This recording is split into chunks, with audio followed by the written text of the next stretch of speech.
and welcome back to BookTube with Amy. Today is going to be my most recent weekly wrap up. Bailey is trying to come in to steal the blanket. You coming? No. As soon as I talk. See? So I've had a wee bit of a crappy reading week, to be honest. I've had 2 DNFs in a row that have put me into a wee bit of a slump, but then one really good book. Let's talk about the really good one first, right, before I start ranting right off the bat. So I read The Alchemist, The Secrets of Immortal Nicholas Flamel, book 1 by Michael Scott. This has been on my I seriously need to finish this challenge for last year. I didn't read any last year, bad Amy, so I decided I was going to start the series quite early this year, and I knew I was going to need to reread the first one because it's been about 5 years since I read it. So that's what I did. I reread this one and it was brilliant. So I'm not going to tell you too much about the book, just enough to make you want to read it and give you FOMO that you aren't. So we have 2 twins, brother and sister, and they work in a bookshop and a coffee shop that are like right across the road from each other. And the sister's working in the coffee shop and she sees some like weirdo guy rocking up to the bookshop where her brother's working, and she's like, something's no right. And so the 2 twins find themselves in a bit of a magical dispute between the immortal Nicholas Flamel and the bad man who arrived at the bookshop who's after the book, because obviously he wants the secrets to be an immortal, and so do a lot of the other creatures who are within this world. And it turns out that the twins are part of a prophecy that is going to make or break the rest of the decisions throughout the book, basically. And I didn't really want to say too much other than that, but this is brilliant. I really enjoyed being back in this world, and I actually, see, when I started reading this, I was like, God, I remember everything that happens. Like, I am so in this world. Like, I remembered all the wee details, I remembered like all the wee bits of mythology and prophecy and everything that was put through it, and I was like, I could maybe get away with no rereading this, but I was just having that much of a fun time being back in the world that I decided to reread it anyway. So that's what we did.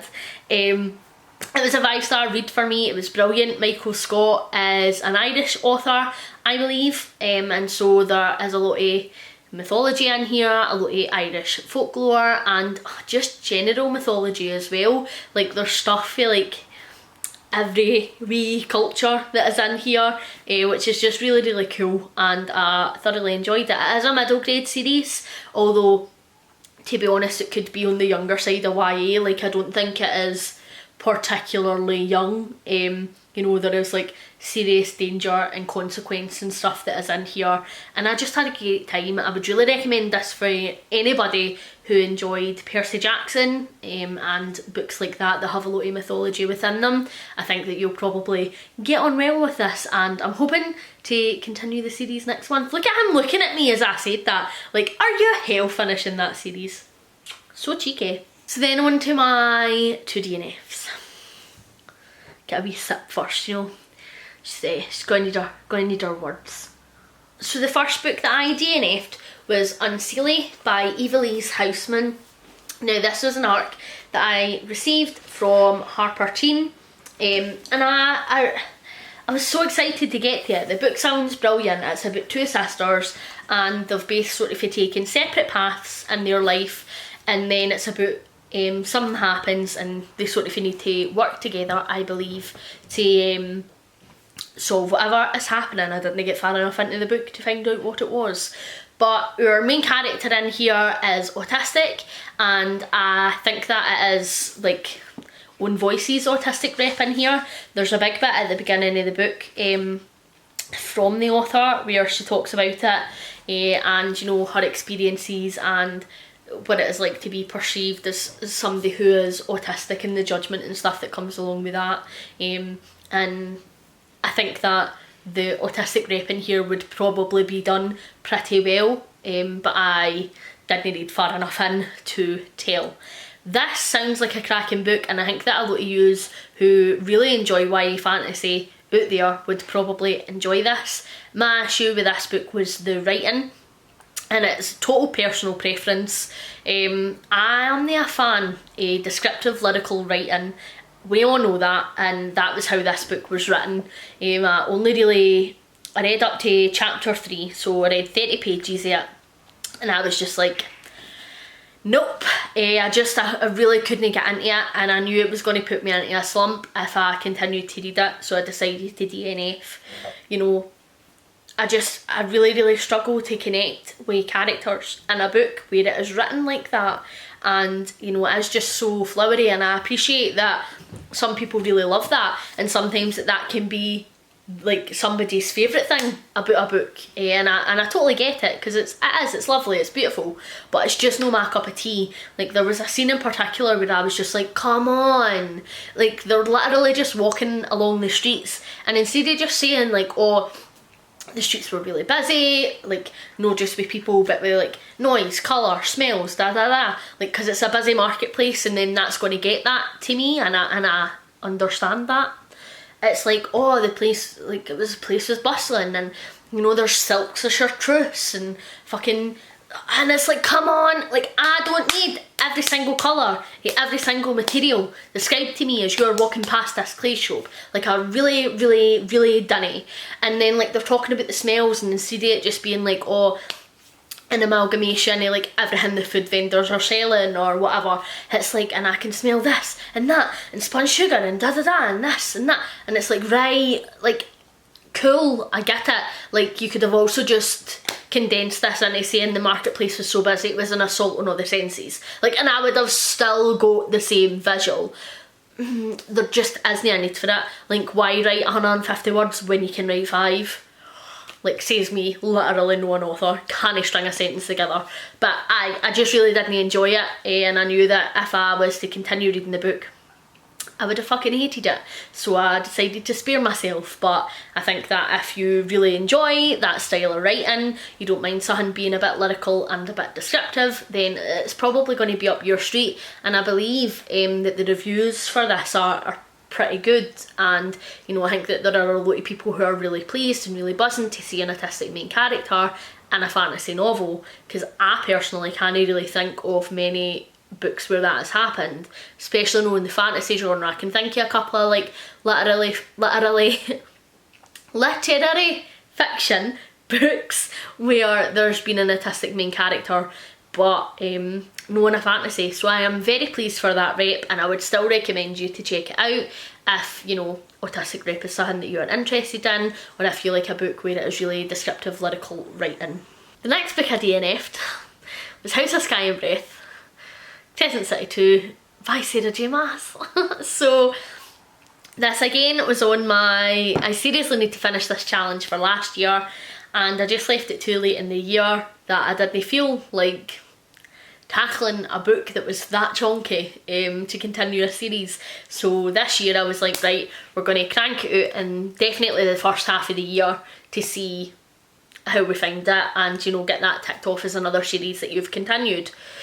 So after I had read Unsealy, DNF'd Unsealy, I was like, right, okay, let's dive into something else, you know, try and really plough through, and I decided, I don't know why, to start Crescent City 2, and I really didn't enjoy it. And I know I says that I was going to do a hate vlog of me reading this, because I really didn't enjoy the first one, and I know that loads of people were excited about it. So sorry to disappoint, but honestly I just can't bring myself to read it.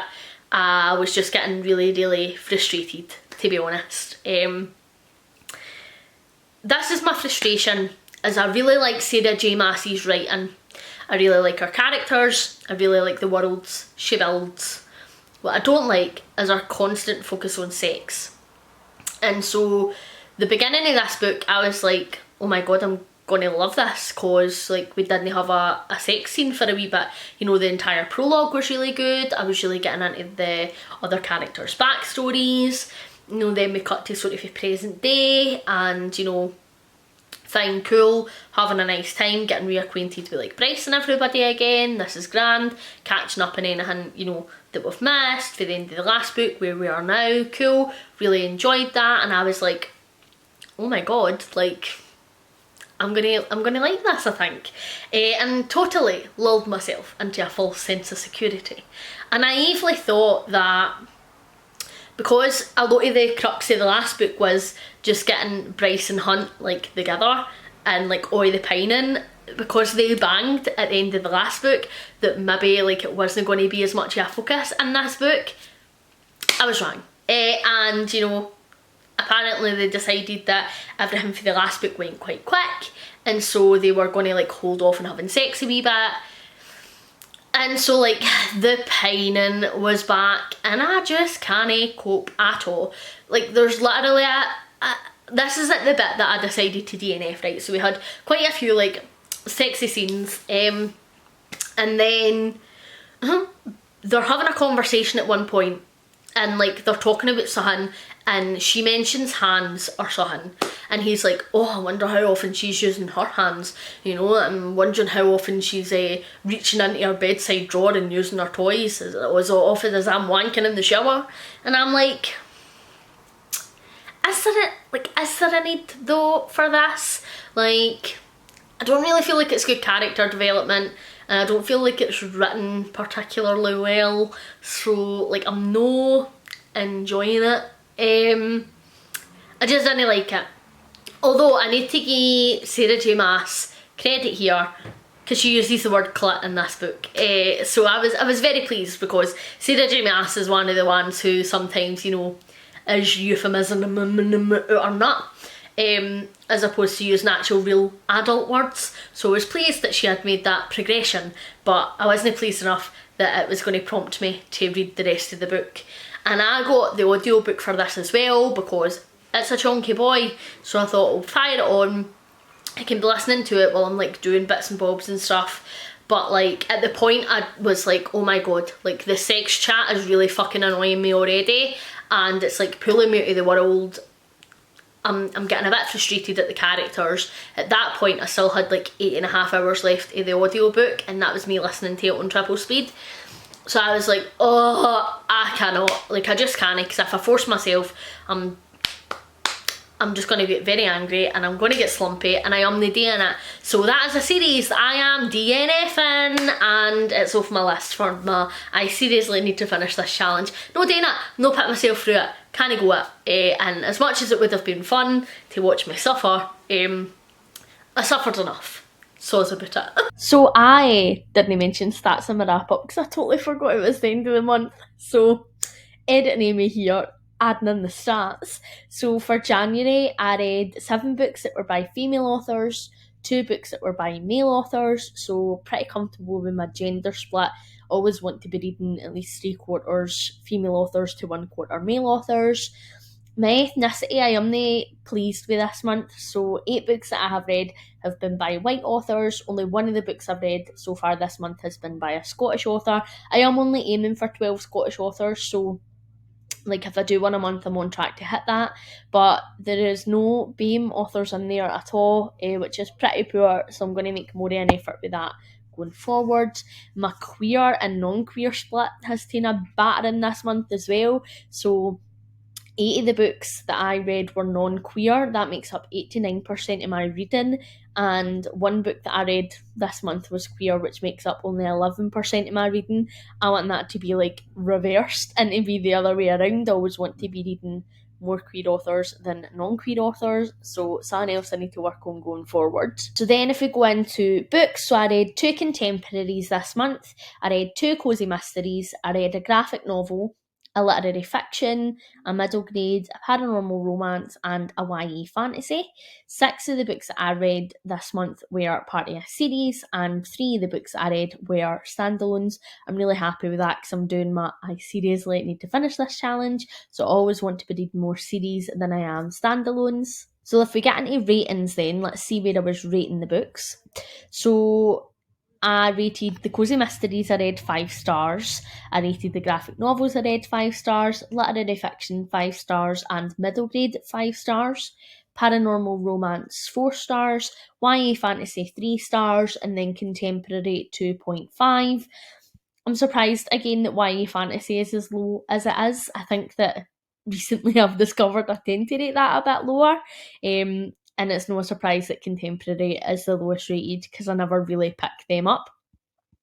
So then if we go into my breakdowns then, so my Scottish authors that I read from this month were 5 stars, my white authors were 4 stars, my gender split, male authors were 5 stars, female authors were 3.86. I'm surprised at that because it's usually the other way around. My non-queer books were 4.25 and my queer books were 3 stars. My series books were 4.5 stars and my standalones were 3.3. Let's talk about my DNFs then. I DNF'd quite a few books this month. So I DNF'd 3 books in total. All 3 of those were by white authors, 2 of those were by female authors, 1 by a male author. All 3 of the books that I DNF'd were not queer. 2 of them were YA fantasy, 1 of them was non-fiction, and then 2 of them were standalones and 1 of them was part of a series. If we go in, we'll see how many pages I read this month. So actually this month I managed to read 3,130 pages, which I am pretty happy with considering last month's was 641. I feel like I'm properly in my reading slump now, which is excellent. I never try to be too hard on myself in terms of page count anyway. I only really track it for myself. It's just something that I like to keep a note of. And none of the books that I read this month, I don't think, went into my top 10. Let me see. Oh, Call Down the Hawk did. That's in there at 472 pages. And I think that is it. Yep. So that's good. At least one of the books that I read so far was in my top 10 longest. I'm really pleased with that. I will let you get back to the main video. It's a wee quick one this week because I apparently hated absolutely everything I tried to pick up. Thank you very much for watching. Hopefully you're enjoying everything that you're reading at the moment. Please like and subscribe if you haven't already, and I'll catch you in the next one. Bye!